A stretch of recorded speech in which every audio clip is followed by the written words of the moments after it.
Hello, welcome to let's study electrical engineering YouTube channel. तो जैसे आपको पता है, पिछले लेक्चर में हमने चंडीगढ़ हाउसिंग बोर्ड का जो जेईई इलेक्ट्रिकल का एग्ज़ाम हुआ था, उसके 40 टेक्निकल साइड के जो क्वेश्चन थे, वो सॉल्व किए थे। और आज हम इस सेशन में जो हमारे रिमेनिंग 40 क्वेश्चंस बच गए हैं, उनको सॉल्व करेंगे। तो चलिए स्टार्ट करते हैं आज के फर्स्ट क्वेश्चन से, ठीक है? जिसमें क्या बोला गया है, uh 3 phase 6 pole induction machine having 50 hertz frequency running at 920 RPM, find the output frequency at rotor.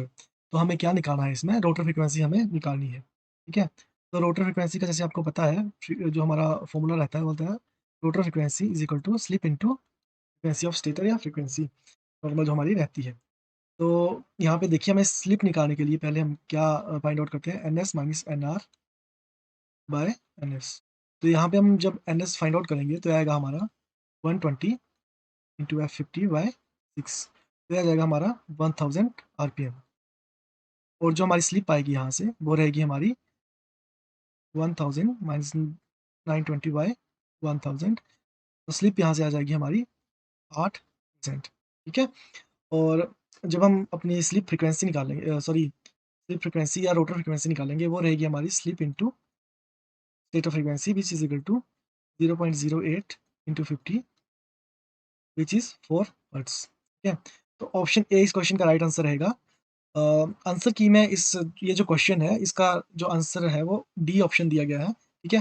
तो ये आंसर की मैं पता नहीं किस हिसाब से इन्होंने सॉल्व किया है, ठीक है? लेकिन सॉल्यूशन जब हम करेंगे तो रोटर फ्रीक्वेंसी इसकी 4 हर्ट्ज़ आएगी। तो नेक्स्ट क्वेश्चन हम अगर इसका देखें, 60 सेकंड, ये है हमारा, for a 50 hertz frequency excitation, a 50 kilometre long short power line will be modelled as, ठीक है? तो 500 हर्ट्ज़ की जो फ्रीक्वेंसी के साथ एक्साइटेशन जो लाइन की गई है, एक शॉर्ट लाइन है 50 किलोमीटर्स की, उसको हम मॉडल करेंगे। तो इसका राइट ऑप्शन जो है वो रहेगा हमारा ऑप्शन सी, ठीक है? तो जैसे आपको पता होगा कि लेंथ इंटू फ्रीक्वेंसी का एक कॉम्बिनेशन से हम जो फाइंड आउट करते हैं कि हाँ, ये लाइन कौन-सी है, ठीक है? तो ये अगर हमारा रहता है 4000, ठीक है?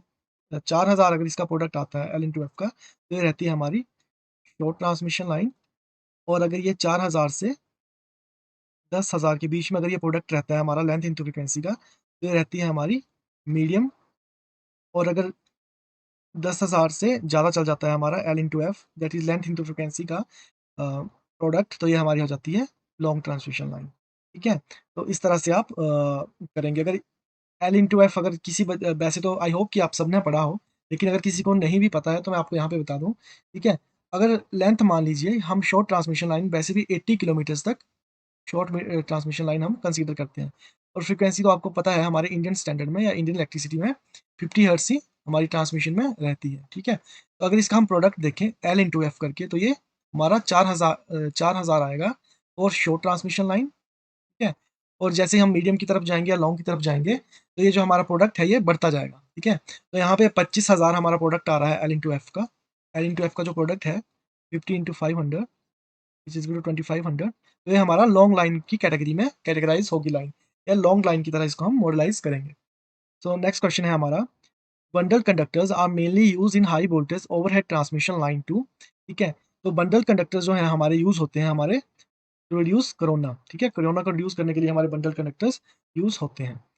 नेक्स्ट क्वेश्चन है हमारा 64th, for a fixed value of complex power flow in transmission line having a sending end voltage V, the real power loss will be proportional to। तो इसमें क्या हमें बोला गया है कि जो हमारी कॉम्प्लेक्स पावर को हम एस से डिनोट करते हैं। तो यह क्या है, ये एक फिक्स अमाउंट है P प्लस जे क्यू का, अगर हम इसको ऐसे कंसीडर करें। Line having sending end voltage B, और जो सेंडिंग एंड वोल्टेज है वो है हमारी B, the real power loss will be proportional to. जैसे आपको पता है कि जो रियल पावर पावर लॉस आते हैं हमारे, वो क्या आते हैं, P is equal to I square into R, ठीक है? तो ये हमारे जो है वो पावर लॉस रहते हैं। तो नेक्स्ट अगर हम देखें, अगर इसमें हम वैल्यू पुट करते हैं हमारे कॉम्प्लेक्स पावर की फॉर्म में, तो यहाँ पे आएगा हमारा P is equal to S. अगर हम इसको फर्दर कॉम्प्लेक्स पावर को अगर फर्दर हम सॉल्व करें, तो ये आता है हमारा V इंटू आई। 1 मिनट मैं इसको थोड़ा इरेज़ करके लिखता हूँ। या यहाँ मैं इसको लिख देता हूँ, ये आता है हमारा v into I cos phi plus J sine phi, ठीक है। तो यहाँ इसको हम अगर s की इक्वेट करें, ठीक है, तो s की क्या, इसको हम अगर i की वैल्यू हम अगर यहाँ से निकालें तो i की वैल्यू क्या आएगी, i is equal to S Y v into E raise to power J theta. अगर हम इसको एक्सपोनेंशियल फॉर्म में कोसाइन और साइन की वैल्यूज को कन्वर्ट करें तो, ठीक है। अब अगर हम i की वैल्यू की जगह ये वाली वैल्यू i की पुट करें, S by V E raise to power J theta का होल स्क्वायर इंटू आर, ठीक है। तो जो ये हमारी वैल्यू है S square by E raise to power J theta into R, ये हो जाएगी हमारी कांस्टेंट, और जो हमारी पी पावर आएगी वो आएगी P is inversely proportional to V square, ठीक है। तो जो ये बी है ये इसके इनवर्सली प्रोपोर्शनल में आ जाएगी। तो इसका राइट आंसर रहेगा ऑप्शन सी। तो P is inversely proportional to V square, ठीक है। तो इस तरह से ये क्वेश्चन सॉल्व होगा। नेक्स्ट क्वेश्चन अगर हम देखें, series capacitive compensation in extra high voltage transmission line is used to, ठीक है। तो जैसे आपको पता है हमारी ट्रांसमिशन लाइन में दो तरह की हम कंपनसेशन करते हैं, सीरीज कंपनसेशन और शंट कंपनसेशन, ठीक है। तो जो हमारी सीरीज कंपनसेशन रहती है ये रहती है हमारी स्टेबिलिटी के लिए, ठीक है। और जो शंट कंपनसेशन रहती है ये हमारी वोल्टेज प्रोफाइल को इम्प्रूव करने के लिए हम यूज़ करते हैं। तो 65 का जो हमारा आंसर रहेगा option B, improve the stability of the system. अगर यहीं पे हमारा शंट कंपनसेशन होता तो वो हमारी वोल्टेज प्रोफाइल को इम्प्रूव करता, ठीक है। सो नेक्स्ट क्वेश्चन है हमारा 66, when transformer primary is fed from AC source its core heats up due to, ठीक है। तो इसका आपको सबको एक सिंपल सा आंसर पता है कि हिस्टैरिसीस लॉस की वजह से जो हमारी कोर जो है वो हीट्स अप होती है। लेकिन जो जो हमारी आंसर की जो रिलीज़ की गई है, ठीक है, चंडीगढ़ हाउसिंग बोर्ड द्वारा, उसमें इस क्वेश्चन का answer option B reluctance of the core दिया गया है, ठीक है। तो अब रिवाइज़ आंसर की अगर उनकी आती है या नहीं आती है, जो भी उनका प्रोसेस रहता है, उसमें एक बार इस क्वेश्चन को देख लेंगे। बाकी इसका मेरे हिसाब से तो राइट आंसर ऑप्शन डी ही रहना चाहिए, हिस्टैरिसीस लॉस की वजह से जो हमारी कोर है वो हीट्स अप होती है, ठीक है। नेक्स्ट क्वेश्चन है हमारा, a 100 millihenry coil carries a current of 1 amperes. Energy stored in the magnetic field is, तो मैग्नेटिक फील्ड में जो हमारी एनर्जी स्टोर रहेगी वो क्या आएगी, जब यहाँ पे हमारे पास क्या दिया है, कंडक्टर दिया इंडक्टर दिया गया है, कॉइल, ठीक है। तो ये आएगी हाफ एल आई स्क्वायर, ठीक है। तो अगर यहाँ पे हम वैल्यूज पुट करें, that is 100 half into 100 Y 1 का स्क्वायर अपॉन 1000। अब 1000 किस लिए लिख रहा हूँ मैं, ये मिली की जो यूनिट है मिली हेनरी, इसकी जगह मैं डिवाइड में 1000 लिख रहा हूँ, ठीक है। तो ये आ गया 50 और एनर्जी आ गई हमारी 0.05 जूल्स, ठीक है। तो ऑप्शन बी इस क्वेश्चन का राइट आंसर हो जाएगा। 0.05 जूल्स जो है वो एनर्जी हमारी स्टोर होगी मैग्नेटिक फील्ड में। तो नेक्स्ट क्वेश्चन हम अगर अब देखिए 68th, a car battery has 6 cells in series, what should be the approximate charging voltage?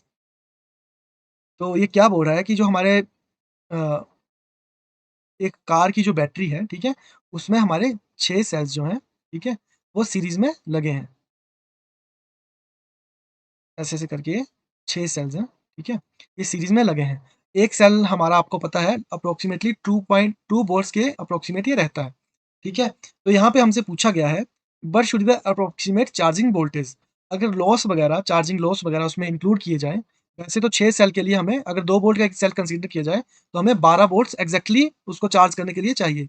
लेकिन आपको पता है, जब भी हम कोई बैटरी चार्ज करेंगे तो उसमें एक चार्जिंग लॉस भी रहेगा, ठीक है? अगर वो चार्जिंग लॉस भी इसमें इंक्लूड किया जाए, तो एप्रोक्सिमेट 15 वोल्ट्स हमें उसको चार्ज करने के लिए चाहिए, ठीक है? तो इस क्वेश्चन का राइट आंसर रहेगा ऑप्शन डी 15 वोल्ट्स। अब 69th क्वेश्चन है, the frequency of DC in India is, तो डीसी की फ्रीक्वेंसी तो कहीं भी चले जाए वो 0 ही रहेगी। नेक्स्ट क्वेश्चन है, the purpose of chalk in a fluorescent tube is, वैसे चॉक हमारी क्या रहती है? कॉइल रहती है, ठीक है? कॉइल रहती है। तो यहाँ पे तो जैसे जनरली जो हमारे एग्ज़ाम में हिमाचल में जो अ, इसका हमेशा ऑप्शन रहता है, तो चॉक का जो पर्पस रहता है, ये रहता है टू लिमिट द करंट, ठीक है? To limit the current. तो यहाँ पे क्या है, इन ऑप्शंस में ऐसा कुछ तो नहीं दिया है। तो इस केस में जो हमारा आंसर आ जाएगा वो आएगा option D, to increase the voltage momentarily, ठीक है? तो जब हमारी वोल्टेज मोमेंटरीली इंक्रीज़ होगी, ठीक है? वोल्टेज अगर इंक्रीज़ होगी, तो जो हमारा करंट है वो डिक्रीज होगा, ये लिमिट हो जाएगा, ठीक है। तो इस क्वेश्चन का राइट आंसर रहेगा ऑप्शन डी। नेक्स्ट क्वेश्चन है हमारा, the reactance of 1 farad capacitance when connected to a DC circuit is. अब जैसे आपको पता है हमारा इंडक्टर और जो कैपेसिटर है वो डीसी में कैसा बिहेव करता है। अगर इसको डीसी सप्लाई दी जाए, ठीक है, डीसी सप्लाई दी जाए, जो हमारा इंडक्टर है वो as a short circuit behave करता है और जो हमारा कैपेसिटर है वो करता है ओपन सर्किट, ठीक है। तो इस केस में जो हमारी रिएक्टेंस होगी, ठीक है, वो आ जाएगी इनफाइनाइट, ठीक है। तो ऑप्शन ए जो है वो इस क्वेश्चन का राइट आंसर रहेगा। और नेक्स्ट क्वेश्चन है हमारा, the angular velocity of A sinusoidal voltage is 628 radiance पर सेकंड, फाइंड द फ्रीक्वेंसी, ठीक है। अब जैसे हम बात करें, जैसे करंट की ही बात करें, तो करंट को हम कैसे अपनी साइन में एसी की फॉर्म में लिखते हैं, that is I sine omega T. तो यहाँ पे हमारे पास क्या दिया है, ओमेगा की वैल्यू हमें दी हुई है 628 रेडियंस पर सेकेंड। अब जैसे हमें पता है omega is equal to 2 pi into F, तो फ्रीक्वेंसी अगर हम निकालेंगे तो ये आ जाएगी ओमेगा बाय 2 पाई। तो 628 बाय 2 पाई जब हम करेंगे तो ये आएगा अप्रोक्सीमेट 9.94 के approx, which is equal to 100 hertz, ठीक है। तो डी जो ऑप्शन है इसका राइट आंसर आ जाएगा। नेक्स्ट है हमारा 73rd, the most efficient use of power distribution equipment, the power factor should be. तो पावर डिस्ट्रीब्यूशन जो हमारे इक्विपमेंट्स रहते हैं उनके मोस्ट एफिशिएंट यूज के लिए जो हमारा पावर फैक्टर है वो 0.85 इतना रहना चाहिए। तो इस क्वेश्चन का राइट आंसर रहेगा ऑप्शन डी 0.85। नेक्स्ट क्वेश्चन है हमारा, if the watt meter is normally phased and it indicates reverse reading, the current and voltages are. तो जब हमारा वोट मीटर है नॉर्मली फेज्ड होगा, ठीक है, और वो रिवर्स रीडिंग्स हमें इंडिकेट करेगा, तो जो हमारा करंट एंड वोल्टेज है वो less than 90 degree out of phase रहेगा, ठीक है। तो इस क्वेश्चन का राइट आंसर रहेगा option B, the current and voltage are less than 90 degree out of phase. Next question है हमारा, out of the following the most accurate measurement for unknown resistance will be. तो unknown resistance के लिए जैसे आपको पता है सबसे एफिशिएंट और एक्यूरेट हमारा जो मेथड रहता है वो रहता है व्हीटस्टोन ब्रिज। तो इस क्वेश्चन का राइट आंसर रहेगा option D Wheatstone bridge. Next question है हमारा 76, in fluorescent tubes the outer glass tube is internally coated with. तो जो हमारी फ्लोरोसेंट ट्यूब्स रहती हैं उसका जो ग्लास है वो इंटरनली कोट किया जाता है, ऑप्शन डी फॉस्फोरस के साथ। और अगर अगर आप फ्लोरेसेंट ट्यूब के साथ कनेक्ट नहीं कर पा रहे हैं, तो जैसे आपको एक वो याद होगा सीआरओ या सीआरटी की डायग्राम आपको याद होगी, ठीक है। तो ये जो उसकी स्क्रीन रहती है उसके अंदर हम क्या करते हैं, फास्फोरस की एक लेयर, एक पाउडर जो है वो कोट करते हैं, ठीक है। तो आप इससे भी रिलेट कर सकते हैं। और फ्लोरोसेंट ट्यूब और जो फ्लोरोसेंस का काम करते हैं सीआरटी ट्यूब में वो हमारा फास्फोरस करता है। तो नेक्स्ट है हमारा, fuse is always connected in. तो फ्यूज हो हमारा या हमारा स्विच हो, ठीक है। स्विच और फ्यूज हमारा फेज में कनेक्ट हम करते हैं, ठीक है। तो ये आप ध्यान में रखिएगा, काफ़ी इजी क्वेश्चन इस पेपर में पूछे गए थे। नेक्स्ट है हमारा, the basic purpose of earthing is that, ठीक है। तो अर्थिंग का बेसिक पर्पस क्या रहता है, ऑप्शन इसका राइट आंसर है option C, it protect the operator from electric shock. तो ऑपरेटर को ये इलेक्ट्रिक शॉक से बचाता है। नेक्स्ट क्वेश्चन है हमारा, the cheaper internal wiring system is. तो ये आपने एस्टिमेटिंग एंड कॉस्टिंग जो हमारा एक डिप्लोमा में सब्जेक्ट रहता है, ठीक है, उसमें आपने पढ़ा होगा कि जो क्लीट वायरिंग रहती है हमारी इंटरनल वायरिंग के लिए वो सबसे चीप रहती है। नेक्स्ट है हमारा, when more than one equipment is to be earth. जब एक से ज्यादा इक्विपमेंट्स हमने अर्थ करने हैं, ठीक है, तो हम कौन सा कनेक्शन यूज करते हैं।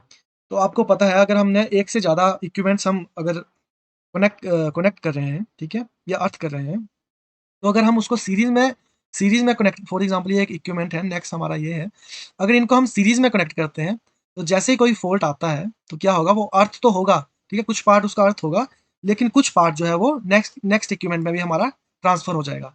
इसलिए हम सीरीज में इनको कनेक्ट ना करने की बजाय हम इनको पैरेलल में कनेक्ट करते हैं, ठीक है। When more than one equipment is to be earth, ठीक है, parallel connection should be invariably be used. तो इसका राइट ऑप्शन रहेगा ऑप्शन ए, पैरेलल कनेक्शंस, ठीक है। नेक्स्ट आएगा हमारा, एन एनर्जी मीटर इज। तो जो एनर्जी मीटर है हमारा वो रहता है हमारा इंटीग्रेटिंग इंस्ट्रूमेंट। क्यों रहता है इंटीग्रेटिंग इंस्ट्रूमेंट, क्योंकि ये मेजर भी करता है, ठीक है, प्लस रिकॉर्ड भी करता है, ठीक है,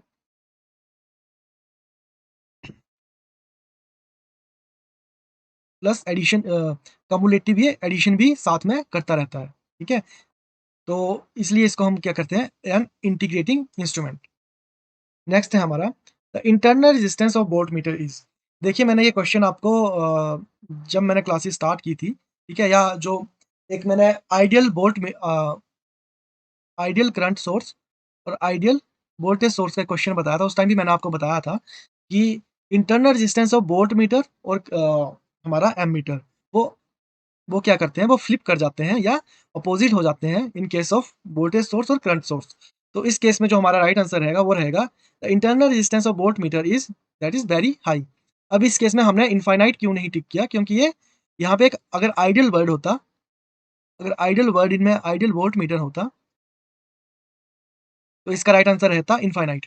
लेकिन यहाँ पे आइडियल वर्ड नहीं है, सिंपल प्रैक्टिकल वोल्टमीटर का हमसे जो इंटरनल रेजिस्टेंस पूछा गया है, तो इस कंडीशन में हमारा जो राइट आंसर रहेगा वो रहेगा option C, very high. Next है हमारा द वोल्टमीटर हैज़, जैसे इसके आप ऑप्शंस पढ़ेंगे तो इसमें आपको सिंपली दिख रहा होगा कि अब 3 कनेक्शन उसमें हमें पता है, लेकिन तीनों के तीनों एक टाइम पे यूज़ होते हैं, तो ऑप्शन ए तो नहीं होगा। और वोल्टमीटर हम बट नॉट ऑन एसी, नहीं, ऐसा नहीं है, वोल्टमीटर हम डीसी में भी यूज़ करते हैं, ठीक है? हाँ, उसकी जो कनेक्शंस है वो कुछ अलग तरह के रहते हैं, वो एक अलग बात है, ठीक है? तो इसका राइट ऑप्शन जो रहेगा वो रहेगा option C, has voltage and current coils to measure the real power. Real power हम उससे मेज़र करते हैं, ठीक है? और वोल्टेज और करंट कॉइल्स उसमें रहती हैं, ठीक है? नेक्स्ट क्वेश्चन है हमारा, how many coils are required in megger? तो मैगर में सिर्फ 2 कॉइल्स हमारे पास रहती हैं। नेक्स्ट है हमारा, creeping is the phenomena which occurs in. तो क्रीपिंग एक फिनोमेना है, किसमें आता है? ये आता है हमारे एनर्जी मीटर में। और क्रीपिंग होती क्या है? जब हमारा एनर्जी मीटर नॉर्मल से फास्ट रन करने लग जाता है या नॉर्मल से स्लो स्लो रन करने लग जाता है। और क्रीपिंग आती किस वजह से? ये आती है ओवर कंपनसेशन, ठीक है? Over compensation of voltage coil.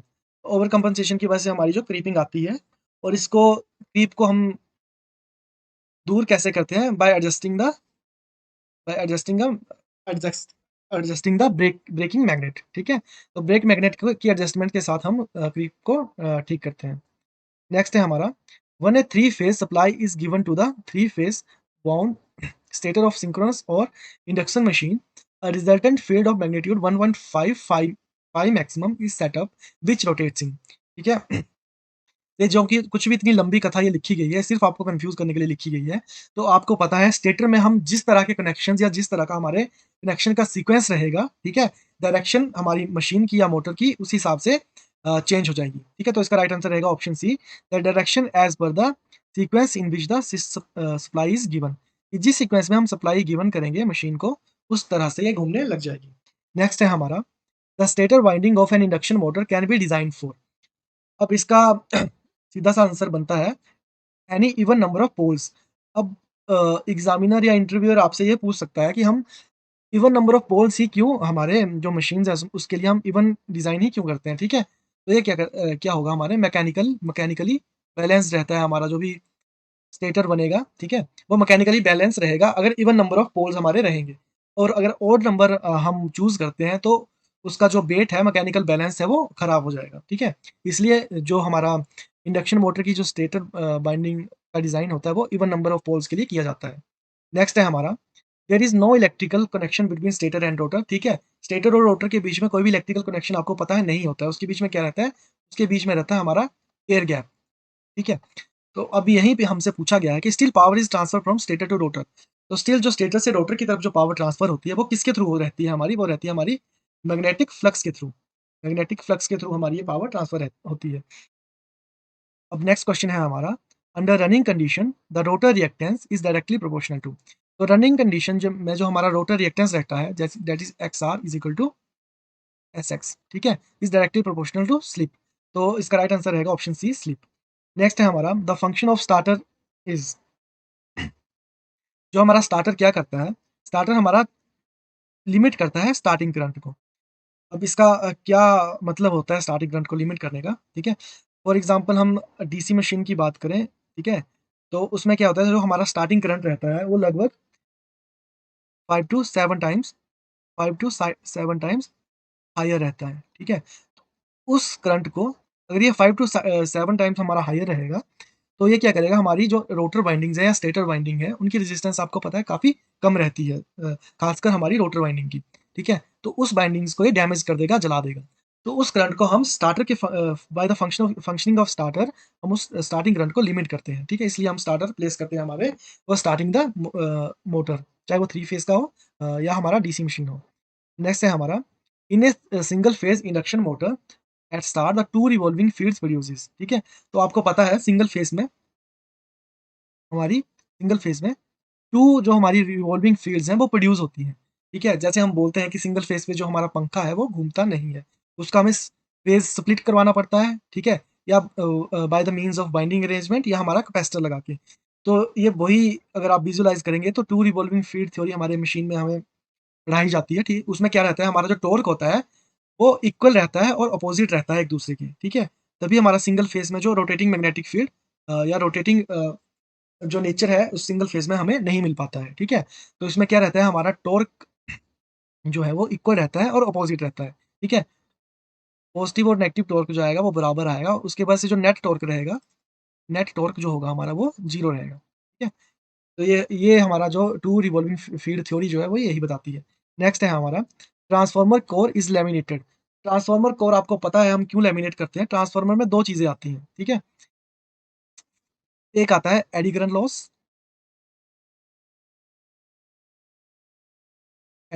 और दूसरा आता है हमारा हिस्टैरिसीस, ठीक है? एडी करंट के लिए हम क्या करते हैं? एडी करंट के लिए हम करते हैं लैमिनेशंस, ठीक है? लैमिनेशंस और हिस्टैरिसीस के लिए क्या करते हैं? हम यूज़ करते हैं CRGO, cold rolled grain oriented silicon steel, ठीक है? तो जो हमारी लैमिनेशंस हैं वो रिलेट करती हैं हमारी एडी करंट लॉस से और जो हमारा हिस्टैरिसीस लॉस है वो आता है हमारा कि हम कौन-सा मटेरियल, ठीक है? या कौन-सी रोलिंग वाला मटेरियल या कैसा मटेरियल यूज़ कर रहे हैं, ठीक है? तो मटेरियल के साथ एसोसिएट होता है हमारा हिस्टैरिसीस लॉस और जो हमारी कोर है, कोर की लैमिनेशंस के साथ एसोसिएट होता है हमारा एडी करंट लॉस, ठीक है? तो नेक्स्ट क्वेश्चन है हमारा the use of higher flux densities in transformer design. तो ये मैंने आपको पहले भी बताया था जब पीवाईक्यूज़ की सीरीज़ हमारी स्टार्ट की थी हमने या उसमें मैंने एक क्वेश्चन लिए थे। तो जो हमारी हायर फ्लक्स डेंसिटीज़ अगर रहेंगी, ठीक है? पाईएम की वैल्यू अगर हमारी हाई रहेगी, तो जो हमारा साइज़ होगा, ठीक है? वो रिड्यूस हो जाएगा। That is reduce the weight per KVA. जो हमारा वेट रहेगा पर केवीए वो रिड्यूस हो जाएगा। नेक्स्ट है हमारा 4:1 step up transformer has 150 volts across primary and 60 Ohm's resistance across secondary. Assume 100% efficiency then the primary current is equals to। अब ये काफ़ी सिंपल सा क्वेश्चन है लेकिन इसमें ट्रिक सिर्फ एक है जो एग्ज़ामिनर ने यहाँ पे फ़ॉलो की है। यहाँ पे आपको लिखा स्टेप अप ट्रांसफार्मर है, ठीक है? और जो ये टर्न रेशियो हमारे पास दी है, ये हमारे अपोज़िट लिख के दी है, ठीक है? तो यहाँ पे क्या बोला गया है कि 1:4 का हमारे पास एक ट्रांसफार्मर है। फॉर एग्ज़ाम्पल अगर हम समझने के लिए अगर इसकी एक छोटी-सी डायग्राम भी बनाएँ, ठीक है? ये कुछ ऐसे हैं, ठीक है? अब यहाँ पे नॉर्मली जल्दी-जल्दी में जब हमारे पास एग्ज़ाम का प्रेशर रहता है, तो यहाँ पे हम 4 लिख देंगे, यहाँ पे 1 लिख देंगे, ठीक है? और यही हमारी गलती हो जाएगी, ये हमारा ट्रांसफार्मर बन जाएगा स्टेप डाउन। लेकिन इसकी जगह हमें लिखना पड़ेगा 1:4, ठीक है? अब यहाँ पे अब हमारा क्वेश्चन बन गया, ठीक है? वो ट्रांसफार्मर रेशियो वगैरह वो आपको सब पता है कैसे निकालनी है, ठीक है? तो अगर हम इसको सॉल्व करें, हाँ, हमें दिया गया है 150 वोल्ट्स, ठीक है? तो यहाँ पे 1:4 की रेशियो में जाके ये बन जाएगा हमारा 600 वोल्ट्स। ठीक है? और 600 ओहम्स का ही हमारे पास यहाँ पे रेजिस्टेंस लगा हुआ है, ठीक है? तो सिंपली यहाँ पे अगर हम I की वैल्यू निकालें, तो ये आ जाएगी 1 एम्पीयर, ठीक है? अब हमसे पूछा क्या गया है? प्राइमरी करंट हमसे पूछा गया है, ठीक है? तो ये आपको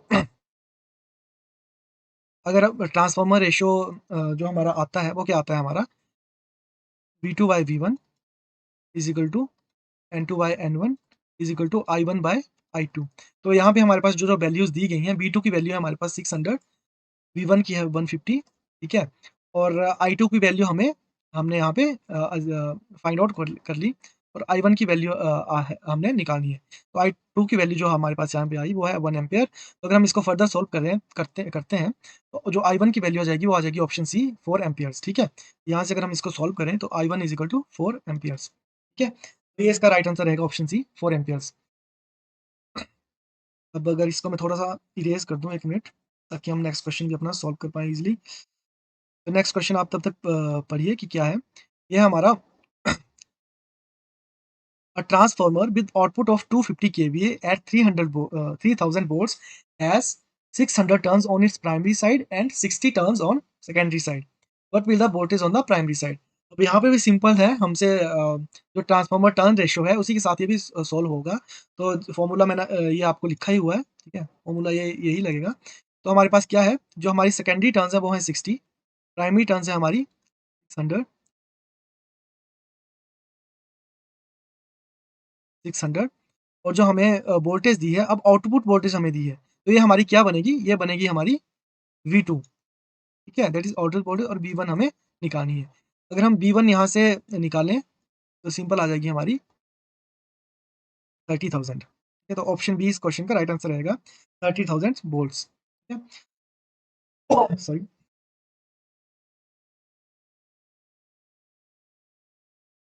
तो नेक्स्ट क्वेश्चन है हमारा, the condition for maximum efficiency of a transformer is that.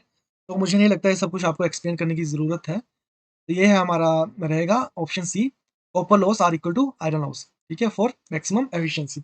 Next है हमारा, it is prefer to start DC series motor with some mechanical load because. अब डीसी सीरीज मोटर को हम क्यों मैकेनिकल लोड के साथ स्टार्ट करते हैं? क्योंकि ये बहुत एक्सेसिव स्पीड हमारी अटेन कर लेता है एट स्टार्टिंग, और ये डैमेज हो जाएगा अगर हम इसको लोड के साथ स्टार्ट नहीं करते हैं। इसमें क्या कंडीशन रहती है? Torque is directly proportional to हमारा आई स्क्वायर आ जाता है, ठीक है? तो इस वजह से है जो हमारा ये हाई स्पीड अटेन कर लेता है। नेक्स्ट है हमारा, the speed of DC motor can B varied, ठीक है? तो स्पीड ऑफ डीसी मोटर हम कैसे वेरी कर सकते हैं? By varying the field currents only? No, हम बाय आर्मेचर रेजिस्टेंस और सप्लाई वोल्टेज। तो इन सब मेथड के साथ हम जो डीसी मोटर है उसकी स्पीड वेरी कर सकते हैं। नेक्स्ट है हमारा, in a balanced three phase star connected system the phase difference between phase voltage and respective line voltage, ठीक है? तो फेज डिफरेंस हमसे पूछा हुआ है लाइन वोल्टेज और फेज वोल्टेज के बीच में, ठीक है? तो ये रहता है हमारा 30 डिग्री। काफ़ी बार ये क्वेश्चन जब हम फेजर्स सॉल्व करते हैं मशीन के स्टार्टिंग में ही थ्री फेज में, तो ये आता है। नेक्स्ट है हमारा, the power dissipation in pure capacitance of RC series circuit will be. तो ये आपको पता है प्योर कैपेसिटेंस हमारी कितनी है, एनर्जी या पावर डिसिपेट करती है? ये करती है हमारी 0, ठीक है? प्योर इंडक्टर और प्योर कैपेसिटर हमारा 0 पावर डिसिपेट करता है। तो ये थे चंडीगढ़ हाउसिंग बोर्ड द्वारा कंडक्ट करवाए गए जेईई के पेपर के 80 टेक्निकल के क्वेश्चन, ठीक है? और काफ़ी ईज़ी क्वेश्चन है, जैसे आपने देख ही लिया। और यही मैं आपको सेम जैसे ही ये लेक्चर अपलोड हो जाएगा अभी आज ही, ठीक है? तो साथ ही मैं आपके टेलीग्राम पे इसकी जो पीडीएफ है विद आंसर की आपको टेलीग्राम पे प्रोवाइड करवा दूँगा। और प्लीज़ ध्यान में दीजिएगा जिन क्वेश्चन को मैंने बोला है, उनके आंसर कुछ जो आंसर की में है वो गलत प्रोवाइड करवाए गए हैं, तो आप उनको प्लीज़ एक बार ध्यान से देख लीजिएगा, ठीक है? बाकी जैसे हिमाचल का तो आपको पता लग ही गया है, ठीक है? कि क्या हाल है। तो मैं आपको यही कहूँगा, ठीक है? कि अपनी तैयारी रखिए। हिमाचल में तो अभी कुछ बोल नहीं सकते कि कब तक एग्ज़ाम होगा या कब तक ये एग्ज़ाम कंडक्ट करवाएँगे, ठीक है? तो आप जो अदर स्टेट के, जैसे यही था चंडीगढ़ हाउसिंग कॉलोनी का पेपर था, या कोई और स्टेट के या सेंटर के या एसएससी या जो जहाँ भी आप के उसमें पेपर निकलते हैं, तो आप बहुत ट्राई, अपनी कम से कम ट्राई करते रहिए, अपना एग्ज़ाम देते रहिए ताकि आपकी तैयारी ना छूटे, ठीक है? और मीनवाइल ये जो गैप पड़ रहा है हम आपकी तैयारी और एग्ज़ाम के बीच में, उसमें आपका कोई लॉस ना हो, ठीक है? तो आप पेपर देते रहिए, चाहे अदर स्टेट के हों, जो भी अगर आप भर सकते हैं, ठीक है? जो ईज़िली आप जिनको अफ़ोर्ड भी कर पाएँ, तो आप पेपर देते रहिए ताकि आपकी तैयारी अच्छे से हो सके। So thank you for today. Please like, subscribe and share the channel, और आप हमारा टेलीग्राम ग्रुप जॉइन कर सकते हैं इस लिंक के through. Thank you for today.